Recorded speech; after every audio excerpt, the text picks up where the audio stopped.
वफाकी वज़ीर दाखिला ने ऑपरेशन के दौरान मुजाहिरीन की अमवात के इल्जामात यकसर मुस्तरद कर दिए। उन्होंने इल्जाम लगाने वालों को लाशें दिखाने का चैलेंज भी दे दिया। वाज़ेह कर दिया कि 31 दिसंबर के बाद इस्लामाबाद में अब कोई अफगान शहरी बगैर NOC नहीं रह सकेगा। मोहसिन नकवी ने एहतजाज लपेटे जाने के बाद मुख्तलिफ इलाकों का दौरा किया और सूरत हाल का जायजा लिया। उन्होंने पिम्स में जख्मी एहलकारों की भी इयादत की। मजीद रिपोर्ट में देखिए।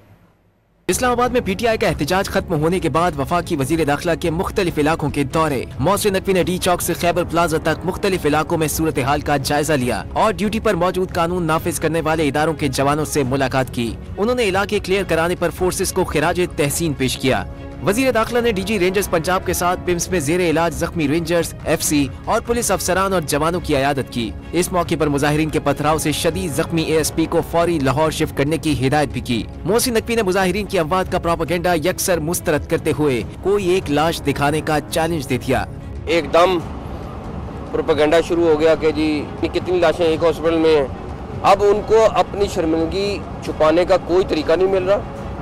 मैं इनको फिर चैलेंज कर रहा हूँ कि भाई मुझे भी इत्तला कर दें कि अगर कोई ऐसा बंदा हलाक हुआ है या कोई चीज़ हुई है तो हमें कम से कम बता दें। वफाकी वजीर दाखिला ने यह भी वाज़ेह किया कि इस्लामाबाद की हुदूद में अब कोई अफगान शहरी 31 दिसंबर के बाद बगैर NOC नहीं रह सकेगा।